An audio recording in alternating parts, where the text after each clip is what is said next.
Welcome to Forum 2019 Live. I'm Ron Painter, the CEO for the National Association of Workforce Boards, and I am with two people that I've known for a while and really enjoy hanging out with. Richard Lum, who is the CEO of Vision Foresight Strategies, and Reg Javier, the CEO for the San Bernardino Workforce Development Board and Economic Development. So you're with the county, right? Yes. All right. This is great, because you guys were here yesterday talking to people who have been in workforce boards for a little while. Tell me what the message, part of that message you guys had for them. You want to start? Sure. So, they're experienced folks, and they've got all the normal strategic and operational challenges that most of the folks in their positions do. And our thing going in was a little bit less trying to give them specific answers and more trying to arm them with some frameworks and tools that they can use again and again and again and again. Because we get stuck in a rut, we see what we see.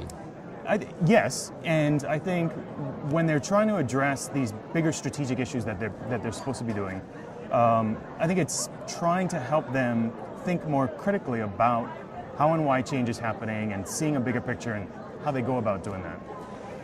I'm going to ask you, how does a board do that? Because you and I got to hang out with an extraordinary project that you guys are involved in with the San Bernardino School District.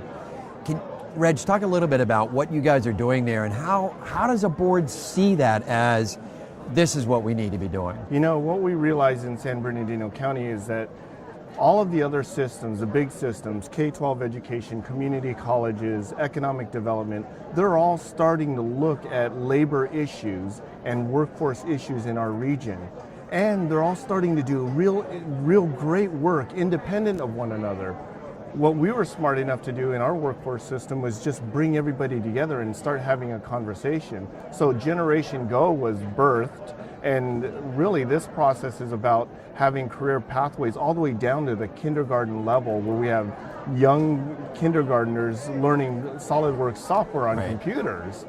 And that's part of what we saw. How do you take a career pathway and you actually embed it into the learning process? And you guys are doing that, but the board's also coming along. Ed DeJesus was just here. We were talking about capital, social capital. The board's actually involved in working with the schools to get work experience. How are you doing that? The board said, we're going to guarantee that 100% of all kids in these career pathways get some kind of work experience. Tony Myrell, our board chair, said, Reg, can we afford that? I said, no.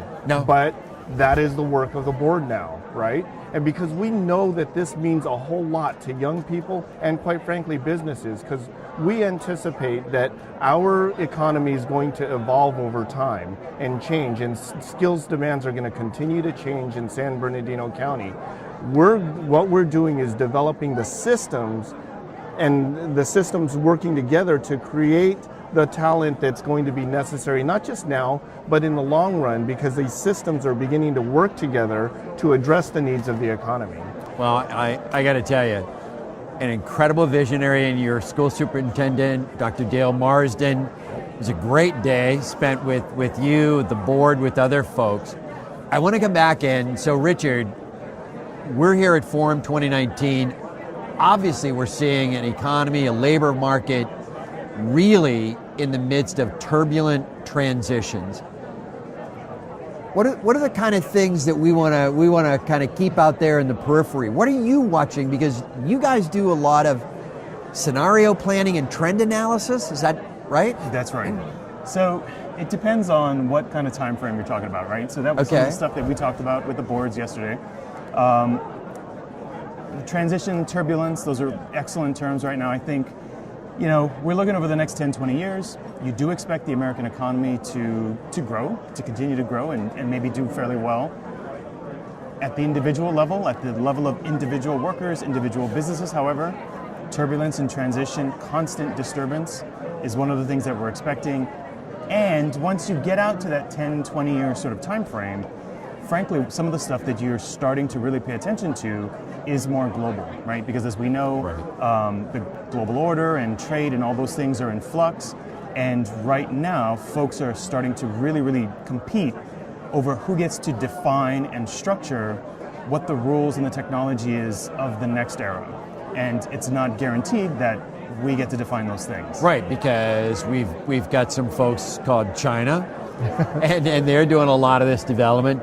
The European Union is having a lot to say around technology, particularly right now around the issues of privacy, about large corporations. So that's something that's out there. Yep. So there's two levels that Reg has got to watch, as I'm hearing you say. One is what's that mid or long term, but then what's happening to companies in San Bernardino today?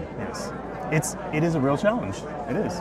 Well, one of the things, Ron, that Richard and I have worked together a long time. But one of the things that Richard had taught me that caused me to change my view on what Workforce is really about and what activities we should be involved in is really what causes the change that we react to, right? Yeah. And at the surface level that Richard talks about in these multi-levels of change, it's the stuff that we react to every day, and it moves really, really fast. But then underneath that is these systems that cause change a little slower, but when they change, it causes all this change above.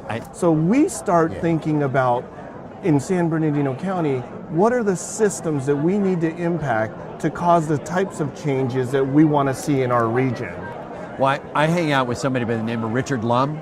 Yeah. You may know him. I know that guy. And one of the things that he taught me was that the future isn't something that's already set. We have the ability to kind of impact that as we watch this. So when you're talking to a company, I know you do some work with the Defense Department. When you're talking about scenario planning for a company, what's the sweet spot of visioning? What's the sweet spot of scenario planning? 3 years, 5 years, 20 minutes? Excellent question. I mean, that's the attention span Reg and I have is about 20 minutes. But like, for companies, what are you talking to them about? That, in fact, it's one of the first things that you do when you sit down with a new client, because they're each different. So Okay. we've got a client right now where some of them want to do a 30-year, and others are saying that's not sufficient. We want 50 years. And then you have other companies that are like, dude, don't go past 5. Yeah. So it's one of those things you have to calibrate individually. Industries are different cycle times, personalities, leaderships are different. So it is a central question, and it's one of the first ones you got to work out with clients. So if you're offering advice to Workforce Board members, what do you think is really something? And you were on the Honolulu, the Hawaii Workforce Board. What do you think is really an ingredient that they need to bring to the Workforce Development Board meeting? Oh, I would go back to what Reg was talking about, that systems view, that systems thinking. When I was on the Workforce Board back in the day, it was, I think, at the early period of trying to get everyone to transition to a more bigger picture, more sort of future-oriented picture. And one of the difficult things was most of the folks that were already there were very, and I don't mean this in a derogatory way, but sort of social work, casework kind of orientation. And trying to get them out of that to go, no. You want to talk about systems. You want to talk about populations that have not traditionally been thought of as at risk, but they're highly educated, yada, yada, yada, and they're going to have problems. We've got to address all these folks, and we have to think in a bigger picture. And so if you can bring that kind of thinking to the board conversation, that's probably really important today. So you and I have got to hang out with him from time to time, and we've learned a wee bit. We're teachable. What's the message, Reg, that you've learned from Richard? You talked a little bit earlier. What's the message to other Workforce Board directors about how to think in this way?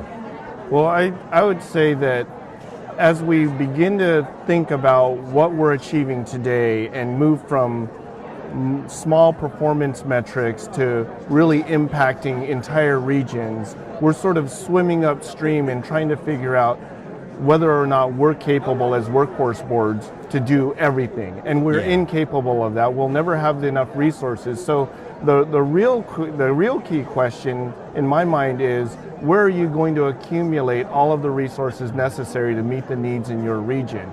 And you're not going to find all those resources in grants and continual applications, but rather quite frankly, you might find most of those resources in your partner organization and partner systems. It's just finding common ground with those partner systems around purpose and direction that will allow you to sort of get the work done that you need in your region. And how you put it together. Yep. You've been joining Forum 2019 live from Washington, D.C. I'm Ron Painter, CEO for the National Association of Workforce Boards. It's been my pleasure, and I hope yours, to hang out with Reg Javier from the San Bernardino County Economic Development Partnership and Richard Lum from Vision Foresight Strategies from Honolulu, Hawaii. Again, thanks for joining us. Thanks for joining us on Facebook.